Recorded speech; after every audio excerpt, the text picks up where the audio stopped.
Bonjour chers amis, c'est une joie en ce jour de vous retrouver autour de notre méditation.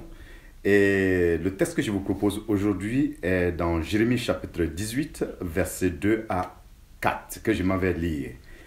Lève-toi, descends dans la maison du potier, là je te ferai entendre mes paroles. Je descends dans la maison du potier et voici, il travaillait sur un tour. Le vase qu'il faisait ne réussit pas. Comme il arrive à l'argile dans la main du potier, il en refit un autre, tel qu'il trouva bon de le faire. Jusqu'ici, la parole du Seigneur. Je voudrais, à partir de ce texte, vous raconter l'expérience que j'ai eue avec un potier.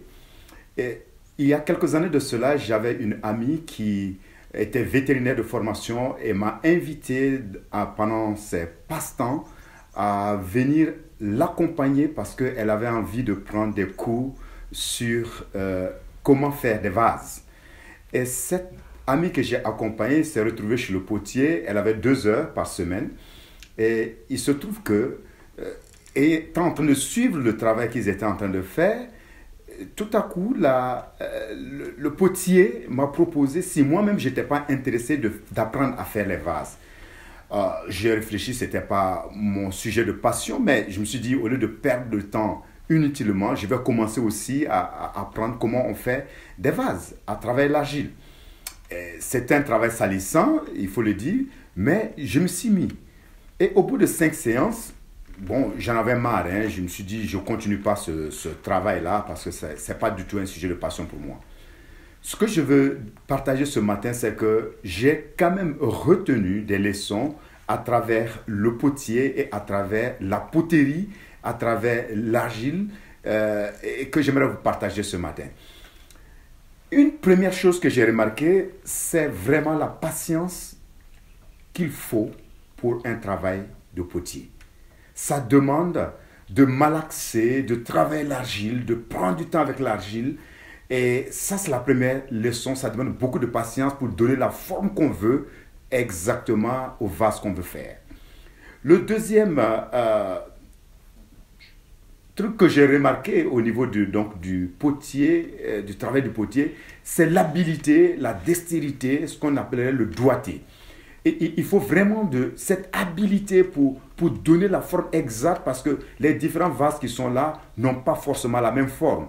Et donner une forme au vase demandait une habileté.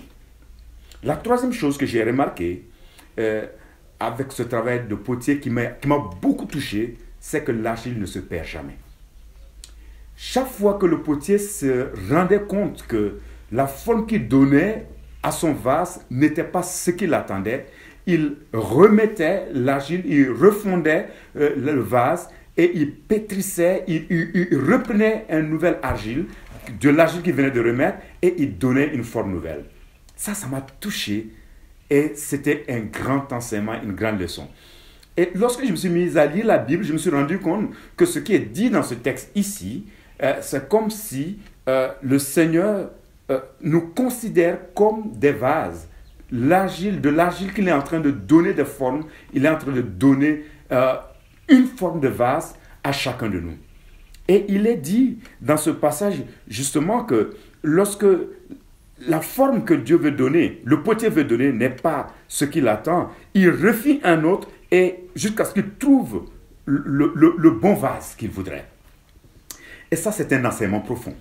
J'aimerais dire à quelqu'un ici qui m'écoute en ce jour que nous sommes ces argiles entre les mains du potier, le Dieu vivant qui nous a créés, qui nous a façonnés. Deuxièmement, j'aimerais dire que nous ne sommes pas donc un hasard. Nous sommes le fruit d'un créateur, quelqu'un qui nous a fait, quelqu'un qui est en train de nous façonner afin que nous soyons ce que nous sommes aujourd'hui.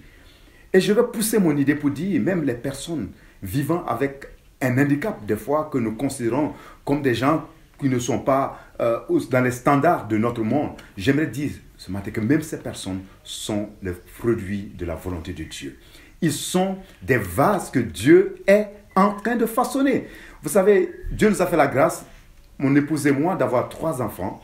Il y a 2 enfants que la société pourrait qualifier des enfants performants, qui n'ont rien raté à l'école, qui ont toujours été plutôt brillants. Intellectuellement, ils ont un potentiel.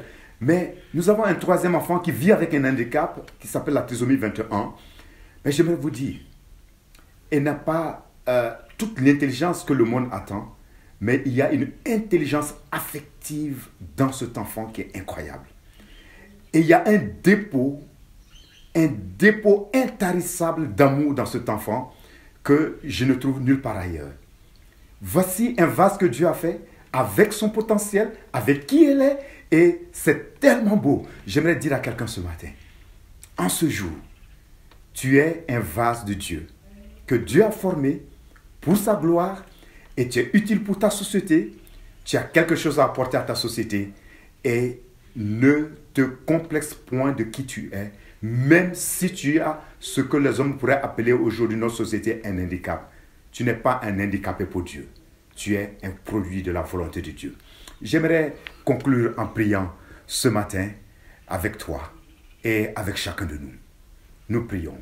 Dieu notre Père, ta parole nous enseigne quelque chose qui est fort. Une révélation que tu es le Père qui nous bâtit, qui est notre potier. Et j'aimerais en ce jour déclarer que j'accepte qui je suis. Qui que je sois, j'accepte qui je suis. Et je suis fier d'appartenir à ce monde et de pouvoir contribuer dans ce monde en disant que je suis ce vase pour un usage quelconque, mais un usage à la gloire de mon Dieu. Et j'aimerais remplir cette mission sur cette terre. Je te bénis encore une fois de plus dans le nom de Jésus de m'avoir créé tel que je suis. Amen.